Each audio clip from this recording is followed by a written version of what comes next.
Salut à tous, c'est Axel de testmobile.fr. On est au MWC à Barcelone et Nokia a annoncé 4 terminaux, donc 2 Lumia et 2 terminaux, pas de la gamme H-Charme, mais qui appartiennent finalement à tout ce qui est entrée de gamme, dont ce Nokia 105. Donc 105, tous les terminaux qui commencent par 1, généralement, donc 101, etc. C'est des appareils d'entrée de gamme, et là on est sur quelque chose de vraiment d'entrée de gamme. C'est un appareil qui sera commercialisé nu aux alentours de 15 €, donc c'est vraiment rien du tout. Et la question, c'est plus de se poser la question suivante, c'est qu'est-ce qu'il y a dedans? Qu'est-ce qu'on a pour ce prix-là, à savoir 15 €, ce qui est quasiment rien. C'est un terminal qui sera disponible très prochainement, là, c'est premier trimestre, il me semble. J'ai plus l'info sous les yeux, mais c'est premier trimestre. Et il arrivera notamment en Europe en 2 couleurs. Donc là, je l'ai en version noire. Il y a également une autre version qui est plus bleue, mais je ne l'ai pas sous la main, désolé. Donc c'est cyan, c'est ce qu'ils appellent cyan.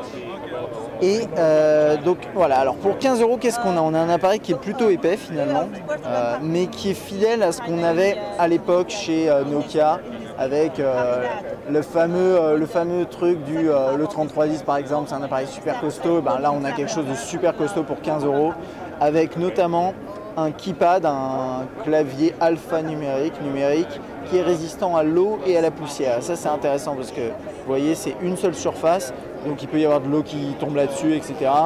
Il n'y aura pas de souci. En bas on a un micro, sur le côté ici on n'a rien. Là-haut on est en micro USB, on a un jack 3.5 et alors désolé pour le focus. Ouais, voilà. Et ça c'est une entrée pour un chargeur en 2 mm, ça ne m'étonne pas de trouver ça d'ailleurs sur ce terminal. Et à l'arrière on n'a pas d'appareil photo, hein. Pour 15 € vous n'avez pas d'appareil photo, ça me paraît pas vraiment un problème.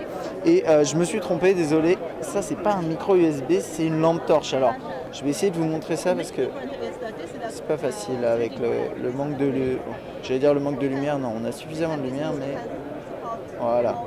Ça, c'est une lampe torche qu'on peut activer. Alors, on va regarder très rapidement ce qu'on trouve à l'intérieur, hein, parce que c'est un petit appareil, vous voyez, avec un OS propriétaire de ce type-là. Vous avez quelques jeux que vous pouvez trouver ici. Donc, un Sudoku, Snake, etc. Moi, je sais que je vous avais proposé le test du X101 qui n'est pas disponible en France. C'est le même type d'appareil, sauf qu'ici, on a en plus un clavier de ce type-là, c'est plutôt agréable. Une des questions que je me posais, excuse me, is it dual SIM or single SIM? This is single SIM. Single SIM only. Yes. Is there any dual SIM version? Not for this one. Ok, thank you.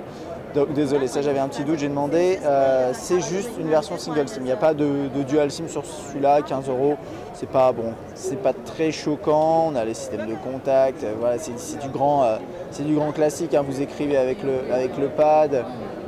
En termes de prise en main, il est super robuste. Enfin, il a l'air robuste. Là, je le serre dans la main assez fort. Il n'y a pas de craquement. Et pour 15 €, je trouve ça vraiment sympa. Un bon keypad. Et puis une radio FM. Que dire de plus? Des systèmes d'alarme, etc. Voilà, bon, ça c'est le classique pour ces terminaux. Et il y a bien sûr la flashlight, la lampe torche qu'on peut activer ici. Voilà. Qui peut être toujours utile. Voilà, donc c'est à peu près tout, hein, ce que j'ai à dire. C'est un petit appareil d'entrée de gamme, 15 €. C'est vraiment pas cher. C'est un appareil de qualité, comme on le trouve chez Nokia dans les très entrée de gamme. Et je trouve ça vraiment pas mal. Et je pense qu'il y a pas mal de monde qui va l'apprécier, notamment sur un marché, notamment en France, hein, où on a du sans engagement en masse. Et 15 €, c'est vraiment rien du tout. Ou bien comme mobile de secours, pourquoi pas. Voilà, ça c'était pour mon petit tour sur le Nokia 105 au MWC 2013. À bientôt.